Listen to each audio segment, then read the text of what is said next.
تم خود اس کے ایک اشارے کا انتظار کر رہے ہو، پھر جب وہ تمہیں واضح اشارہ دے رہا ہے تو تم اس بات کو کیوں نہیں سنتے؟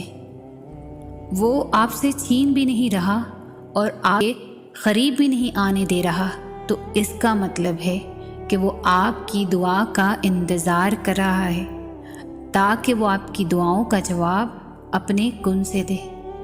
تو آپ کیوں اداس ہو؟ تم کیوں مایوس ہو؟ بس اپنے آپ کو کچھ وقت دیں اور اس وقت تک دعا کرنا بند نہ کرے جب تک وہ کن نہ کہہ دے۔ جب تمہارا نفس اور شیطان تمہیں وسوسے دلوائے کہ تمہاری دعاؤں کا کوئی فائدہ نہیں ہونے والا، تو خود سے وہی کہو جو حضرت ابراہیم علیہ السلام نے کہا تھا کہ میں صرف اپنے پروردگار کو پکارتا رہوں گا، مجھے یقین ہے کہ میں اپنے پروردگار سے مانگ کر کبھی بھی محروم نہیں رہوں گا۔ تم نہیں جانتے کہ اللہ نے تمہارے لیے کیا کچھ سوچ رکھا ہے۔ تم نہیں جانتے کہ اللہ نے تم تک تمہاری چاہت پہنچانے کے کتنے انتظامات کر رکھے ہیں۔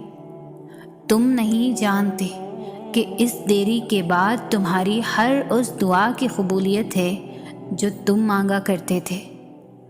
تم نہیں جانتے جس کی ایک تجلی سے کوئی طور راکھ ہو جائے، اس کا ایک حکم کیا سے کیا کر سکتا ہے۔ تم نہیں جانتے کہ تمہارے خوابوں کو پورا کرنے کے لیے اس نے کیسی کیسی تدبیریں بنا رکھی ہیں۔ تم نہیں جانتے کہ تمہیں توڑنے میں ہی اس نے جوڑنے والے سبھی راز چھپا رکھے ہیں۔ تم نہیں جانتے کہ اس نے اختتام میں تمہاری رضا کو ہی تمہارا مقدر لکھ رکھا ہے۔ آزمائش تب شروع ہوتی ہے جب کوئی جان سے زیادہ چیز پیاری ہو جاتی ہے، جب اس چیز سے خود سے بھی زیادہ محبت ہو جاتی ہے، پھر اللہ اس محبت کا امتحان لیتا ہے۔ آخر تم اس چیز کے لیے کتنا صبر کر پاتے ہو، کس جنون کی حد تک پہنچ پاتے ہو، اور سب سے بڑھ کر یہ کہ تم اللہ کی رضا میں راضی رہ پاتے ہو۔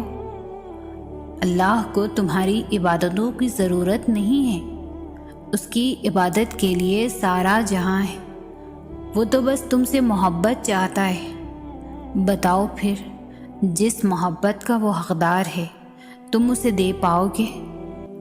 آزمائش تو مختصر سی ہوتی ہے، پھر ہر وہ چیز دگنی کر کے واپس کر دیتا ہے وہ، مگر تم یہ بات سمجھنے میں بہت دیر لگا دیتے ہو، تبھی تو تم اکثر بے سکون رہتے ہو۔ امتحان تو تبھی ختم ہو جاتا ہے جب تم آگے بڑھنا سیکھ جاتے ہو۔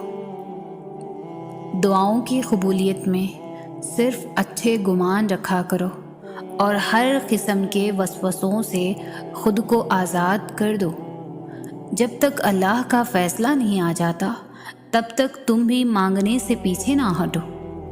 کیا پتہ تمہارا رونا اور گر گرانا اللہ کو راضی کر رہا ہو، اور وہ بھی وہی چاہتا ہو جو تم چاہتے ہو۔ بالکل ممکن ہے کہ قبولیت کا وقت ہی کچھ ہی دیری کے فاصلے پر ہو، اور تمہارا یقین اور صبر اس فاصلے کو سمیٹنے والے ہو۔ تو پھر چھوڑ دو ناممکن کے قصے اور صرف لفظ ممکن کو ذہن نشین کر لو، کیونکہ اللہ کے لیے سب ممکن ہے۔ اگر وہ ممکن کرنا چاہے اور اس کی چاہت کس طرح حاصل کرنی ہے یہ تم بخوبی جانتے ہو۔